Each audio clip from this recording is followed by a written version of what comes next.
안녕하세요. 오늘도 그림 메르엔에서 채택한 이야기.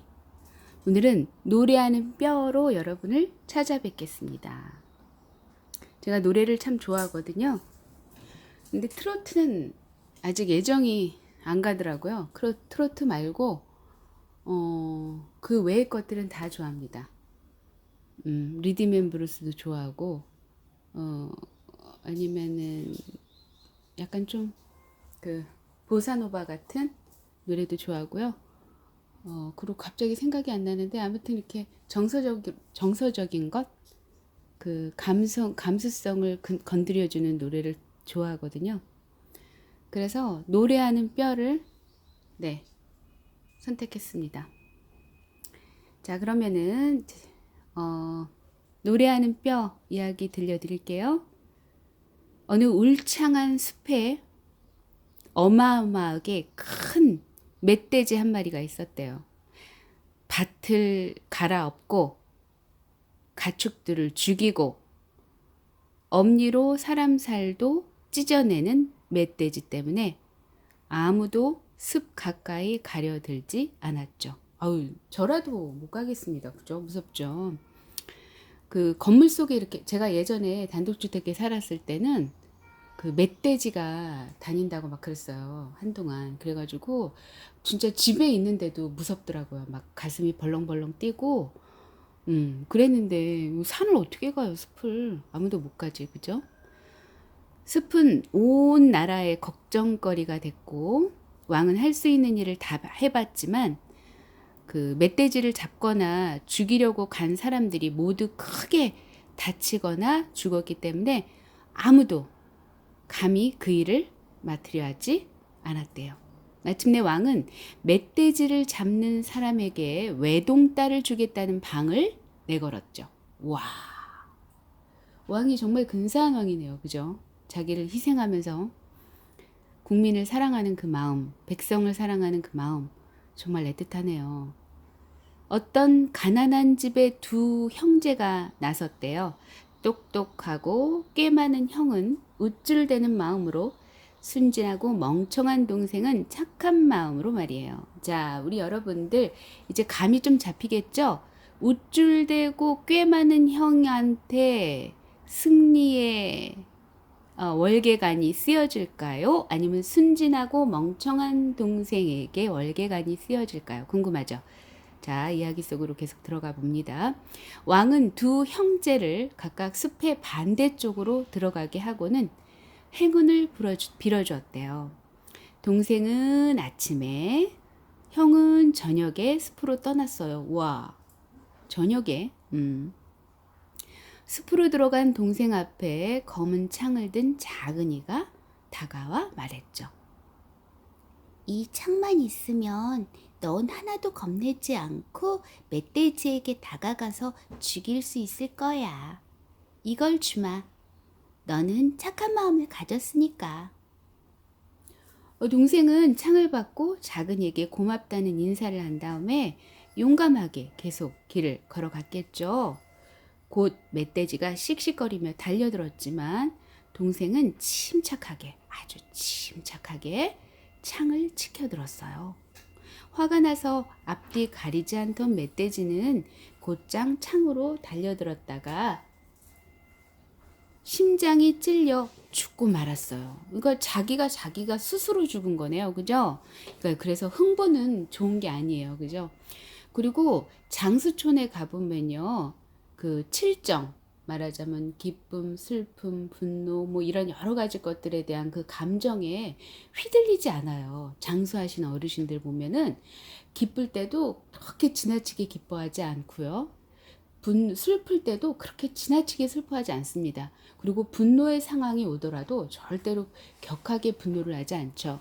한의학에서는요, 그 화를 내잖아요. 그러면 자기의 그 오장육부에 말하자면 칼을 꽂은 거나 다름없다라는 그런 말들이 있대요. 그래서 칠정만 잘 다스려도 사실은 건강하게 살 수 있는 비결 중에 하나랍니다. 그래서 우리는 사실 감정 컨트롤을 끊임없이 이렇게 연마해야 돼요. 그러지 않으면 언제든 내가 내 스스로 내 몸에 창을 꽂을 수 있다는 사실을 염려하세요. 잊지 마세요.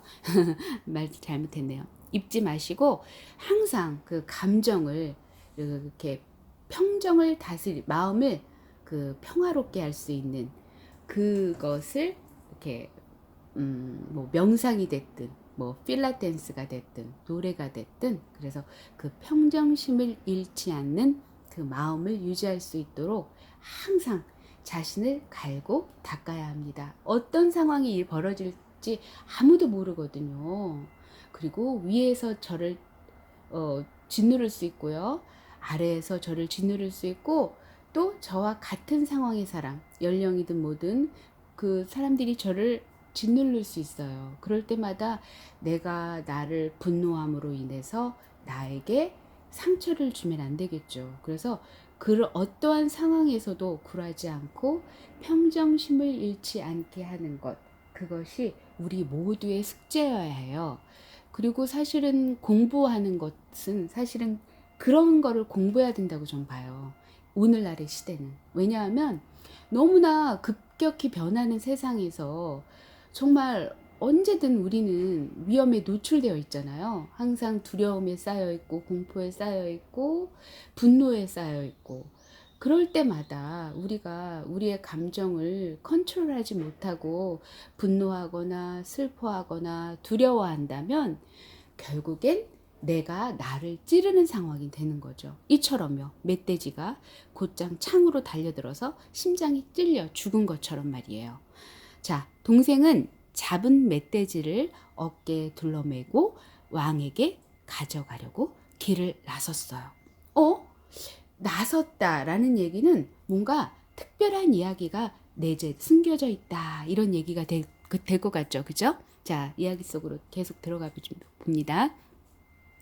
형은 길을 가다가 사람들이 술을 마시고 춤을 추며 노는 집을 발견하고는 그리로 들어갔대요. 멧돼지가 어디 도망갈 것도 아닌데 여기서 목 좀 축이고 가자고 생각한 거죠. 그러다 동생이 사냥한 멧돼지를 둘러맨 채 지나가는 것을 보고는 셈이 난 나머지 못된 깨를 짜낸 거예요. 동생아, 이리 들어와서 좀 쉬어라. 포도주 한 잔 마시면 힘이 날 거야. 형이 외쳤겠죠. 순진한 동생은 아무 의심도 않고 들어가서는 그동안 무슨 일이 있었는지 까만 창으로 어떻게 멧돼지를 죽였는지 이야기를 해줬어요. 형은 저녁이 될 때까지 동생을 붙잡아 뒀다가 함께 길을 떠났죠. 하지만 날이 완전히 캄캄해졌을 때 다리 위에서 앞서가던 동생을 힘껏 때렸어요. 동생은 그만 쓰러져 죽고 말았대요. 아이고, 이를 어째요. 형은 다리 밑에 동생을 묻은 뒤 멧돼지를 메고 왕에게 가져가서 자기가 처치했다고 떠벌렸어요. 그리고 공주를 아내로 삼았대요. 동생이 돌아오지 않는 이유를 형은 이렇게 말했대요. 멧돼지가 그 애를 갈기갈기 찢었을 거야. 그래서 모두들 그 말을 믿게 되었대요. 하지만 신 앞에서는 아무것도 감출 수가 없는 법이라 이 끔찍한 짓도 어느 날 세상에 드러나게 된답니다. 몇 년이 지난 후 왕치기가 양을 몰고 다리 위를 지나다가 다리 밑 모래 사이에 하얀 뼈가 하나 놓여 있는 것을 보고는 마우스피스, 그러니까 관악기에서 입을 대고 부는 부분을 만들면 딱 좋겠다 생각을 해서 양치기는 다리 아래로 내려가서 뼈를 집어다 깎아서 마우스피스를 만들고는 자기 호른에 끼워서 불어 보았대요. 그러자 뼈가 저절로 노래를 하기 시작하는 거예요.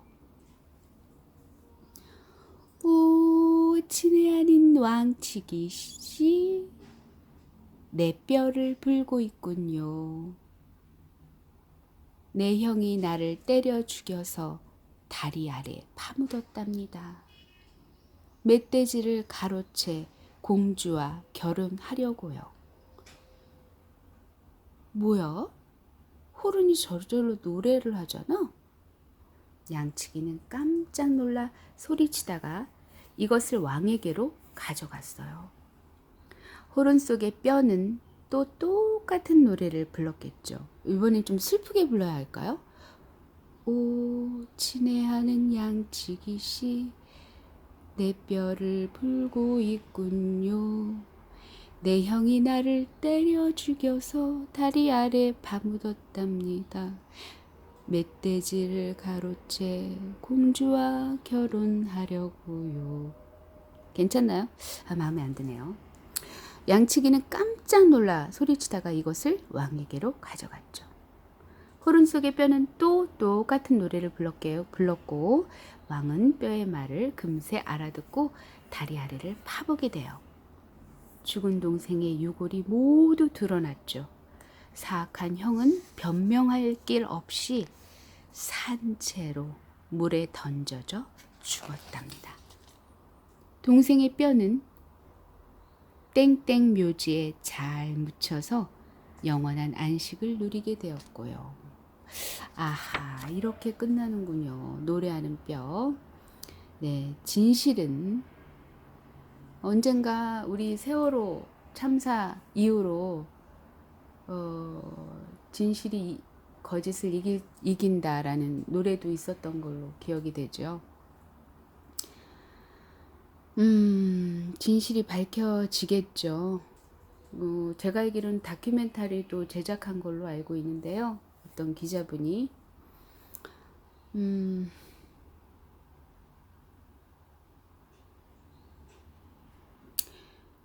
그 쌩깐다는 표현을 요즘 친구들이 많이 쓰잖아요.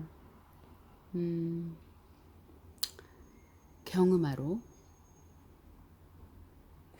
어쨌든 그 제가 느끼기에는요. 저도 이제 많은 인생을 살진 않았지만 어쨌든 간에 그 우리 표면 속에 표피 속에 그 한의학에서 그런 게 많이 나오거든요. 그러니까 우리 몸이 오장육부가 이상이 생기면 그 우리의 살가죽에, 우리의 뼈에, 우리의 그 표피에 그런 뭐 주름, 두드러기, 점 아니면 뭐 T존 부위처럼 아주 시커멓게 이렇게 막 이렇게 두드러기가 이렇게 시커먼 점 같은 게 생긴다거나 이런 식으로 이렇게 표피에 드러나거든요. 그래서 사실은 자신의 그 사고 또 자신의 행동 이런 것들은 반드시 드러나게 되어 있다고 저는 들고요. 그것이 물론 좀 시간이 걸리겠죠.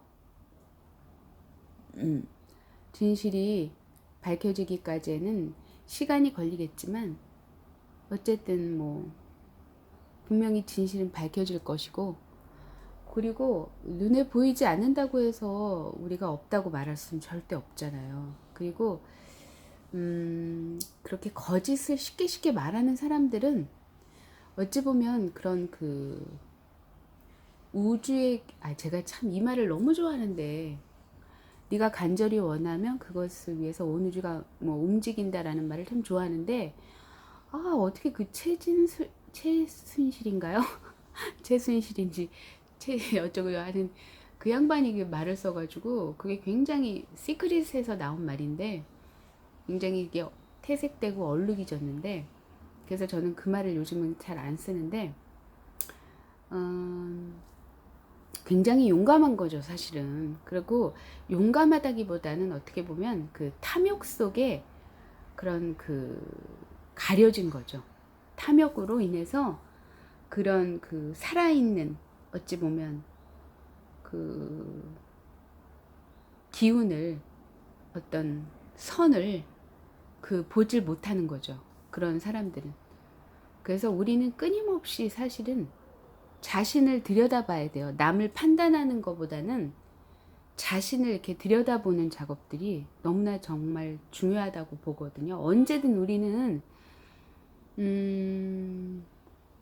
타인에 대해서 판단할 수 있어요. 쉽게. 왜냐면 쉽거든요.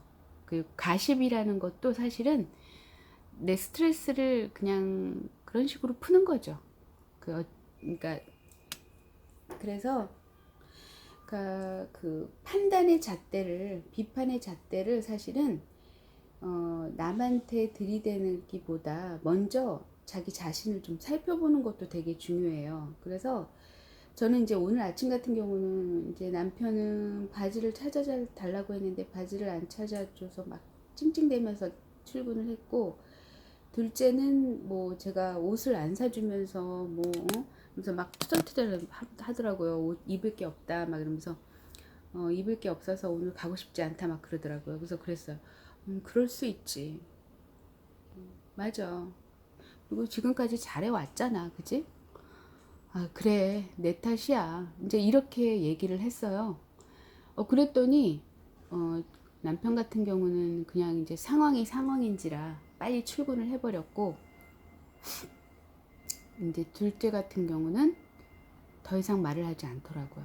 그래서 이게 제가 잘했다는 것도 아니고 그냥 뭐라고 할까요? 그 상황에 대해서 좀 그냥 받아들이는 것도 하나의 방법인 것 같아요. 그러니까 예전에는 제가 그걸 잘 못했어요.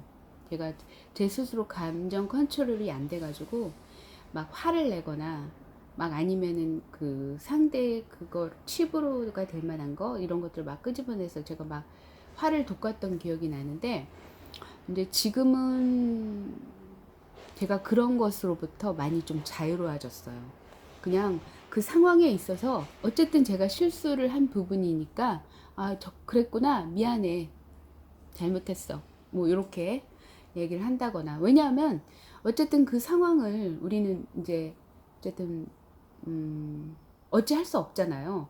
그 예를 들면 그러니까 어떤 문제를 빨리 해결을 해야 되는데 해결할 수 없는 부분이 반드시 있잖아요. 그랬을 때는 어쨌든 그 상황에 있어서 일단은 미안하다고 얘기를 해야겠고, 뭐 아니면 도저히 내가 그 말이 안 된다 그러면 그냥 가만히 있거나 그냥 그 상황을 잠시 거리를 두기를 하는 거. 거리 두기가 굉장히 중요한 것 같아요. 내가 그 상황에 내가 같이 함께 들어가서 막 짜증을 내기보다는 그냥 그 상황에서 거리를 두기. 어떤 문제가 발생했을 때 내가 어찌할 수 없는 상황이라면 거리를 두기를 하는 거. 그리고 그 상대편이 불편한 마음이 있었을 때 그 마음을 좀 이제 어루만져 주는 거. 그래? 미안해. 그러면 엄마 탓이야 했을 때 맞아. 그래. 내 탓이야. 그래, 내 탓이야, 내 탓이야. 뭐 이제 이런 식으로. 근데 이제 스스로 자중시키는 거죠. 자기 마음을 그렇게 누르는 거죠. 어떤 그 감정의 그 휘어리가 맞나? 갑자기 단어가 생각이 안 나네. 어떤 휘몰아치지 않게 태풍처럼. 근데 여러분 그거 아시죠? 태풍이 막 그 휘돌아치는데 그 가운데는, 그 태풍의 눈이라고 해야 되나요? 그 가운데는 딱 정지 상태라는 거 아세요? 그래서 그 휘몰아치는 그 상황에 내맡기지 마시고 딱 좌중을 하셔야 돼요. 어떤 상황이든. 그런데 그게 제가 볼 때는 일단은 이렇게 몸이 건강해야 돼요. 근데 그 몸이 건강하기 위해서는 자기 방법을 찾아야 돼요. 이제 저 같은 경우는 뭐 침뜸이 되기도 하고요. 노래도 될 수 있고 또 걷기도 될 수 있고, 그리고 이제 여러분도 아시겠지만 햇빛을 자꾸 노출시켜야 돼요, 내 몸에. 그래야지 비타민 D가 발생을 한대요, 몸에서. 그리고 또 이제 1일 1식을 제가 요 유튜브에 올려드렸었는데, 그 의사 양반인데 그 양반이 그 얘기를 하더라고요. 그 걷기를 하는 것 그 자체가 이 몸속의 체내 칼슘을 분비시킨대요. 그러니까 어떤 방법을 찾는 거죠. 내가 내 몸을 추스릴 수 있는 방법. 그래서 그것이 많으면 많을수록 좋겠죠. 그래서 매일매일 스스로를, 몸과 마음을 이렇게 건강하게 이렇게 하기 위해서 애쓰셔야 돼요. 그래야지 내 몸이 건강해야지 상대방이 마음이 건강하지 않을 때, 몸이 건강하지 않을 때 그때 그거를 내가 보듬을 수 있어요. 근데 내가 내 몸을 잘 이렇게 컨트롤하지 못하고 내 몸을 이렇게 보양하지 못하면 반드시 그 상대방의 그런 아픔을 제가 막 그 칠 수도 있고요.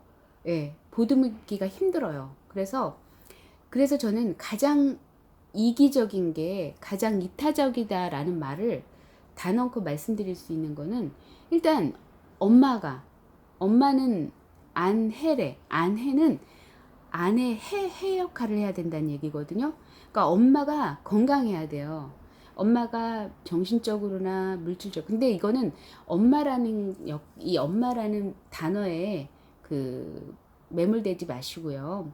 그러니까 엄마라는 얘기는 그러니까 요즘은 시대가 많이 바뀌었잖아요. 여성들이 바깥에서 활동하는 경우가 요즘 많고 남성들이 집안일을 하는 분들이 많이 계시는데 그러니까 안에서 안일을 그 관장하는 분들 그게 남성이 됐든 여성이 됐든 어쨌든 그분들은 그 자신을 잘 이렇게 추스려야 돼요. 정신적으로나 육체적으로나 정서적으로나 어떤 여러 가지 것들로 자기를 이렇게 추스려야 돼요. 그래야지 밖에서 일하다 온 사람이 스트레스를 받았을 때 그거를 우리가 보듬을 수 있어요. 안에 있는 사람들이. 그래서 어쨌든 간에 제가 뭐 이렇게 말을 많이 주저리 말을 많이 했네요. 그래서 어쨌든 진실은 밝혀지고 그리고 왜 그러잖아요. 40대가 지나면 자기 얼굴에 책임을 져라. 자기가 어떤 마인드를 갖고 있느냐 그것이 이 얼굴에 다 드러난대잖아요. 그래서 오늘도 여러분 행복을 창조하는 크리에이터가 되시기 바라고요. 오늘 행복하세요. 감사합니다.